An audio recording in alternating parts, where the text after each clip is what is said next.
بسم اللہ الرحمن الرحیم۔ کوشش کرو کہ تم دنیا میں رہو، دنیا تم میں نہ رہے، کیونکہ کشتی جب تک پانی میں رہتی ہے خوب تیرتی ہے، لیکن جب پانی کشتی میں آ جاتا ہے تو وہ ڈوب جاتی ہے۔ تم اپنی ہزار غلطیوں کے باوجود اپنے آپ سے محبت کرتے ہو، لیکن دوسروں کی ایک غلطی کی وجہ سے ان سے نفرت کیوں کرنے لگ جاتے ہو؟ یا تو خود غلطیاں کرنا چھوڑ دو یا دوسروں کو معاف کرنا سیکھ لو۔ جب انسان اپنے اندر مقیم ذات سے مخاطب ہونے لگتا ہے تو اس کا باہر سے ربط خاموشی کی صورت میں رہ جاتا ہے۔ جو خوشیاں لوگوں کو ملیں وہ آپ کو نہیں ملی، لیکن جو غم لوگوں کو ملے وہ بھی تو آپ کو نہیں ملے۔ ہمیشہ حال پر شکر ادا کرتے رہنا چاہیے۔ انسان جب اس جہاں رنگ و بو کا حسن دل کی گہرائیوں سے محسوس کرتا ہے تب وہ پورے شعور کے ساتھ کہتا ہے سبحان اللہ۔ بہت کم لوگ جانتے ہیں کہ خوشی اور خوشحالی کا ایک ہی طریقہ ہے، جو نعمتیں ملی ہیں ان کا شکر ادا کرو۔ لوگ بدل جاتے ہیں، مسکراتے بھی ہیں، مگر کرب موجود رہتا ہے۔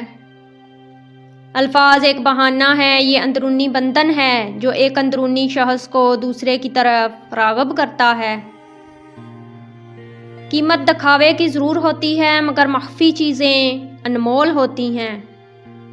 اگر آپ نے رخ سے محبت کی ہے، پھر چھونے اور دیکھنے کی خواہش بھلا کیسی؟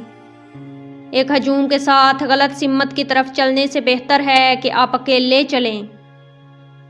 ایسے لوگوں پر بالکل بھروسہ مت کرو جن کے احساسات وقت کی نوعیت کے ساتھ بدل جاتے ہیں۔ ان لوگوں پر یقین رکھو جن کے احساسات وقت کے بدلنے کے باوجود بھی یکساں رہتے ہیں۔ ہر چیز کا صدقہ ہوتا ہے اور عقل کا صدقہ یہ ہے کہ جاہل کی بات کو برداشت کرو۔ تم یتیم پر سختی مت کرو، مانگنے والے کو مت جھڑکو۔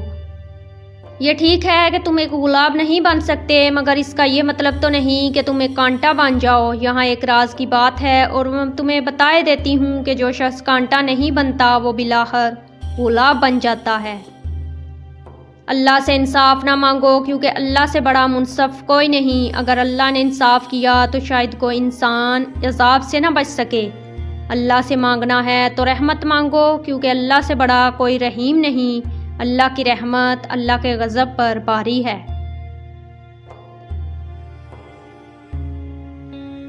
مشکل دستک دے تو خوف زدہ نہ ہوں، آگے بڑھ کر دروازہ کھول دیں، کیونکہ کامیابی ہمیشہ مشکل کا بیس بدل کر آتی ہے۔ کسی کی مجبوریوں پر مت ہنسیے، کیونکہ مجبوریاں کوئی خرید کر نہیں لاتا، اور ڈریے برے وقت کی مار سے، کیونکہ برا وقت بول کر نہیں آتا۔ لفظ گونگے ہوتے ہیں مگر آنکھیں باتیں کرتی ہیں۔ اگر کسی کے لفظ اس کی تکلیف بیان نہ کر سکیں تو اس کی آنکھوں سے اس کی تکلیف کو جاننے کی کوشش ضرور کیا کریں۔ دوسروں کا درد بانٹنے والے، تسلی دینے والے لوگ بہت اچھے ہوتے ہیں۔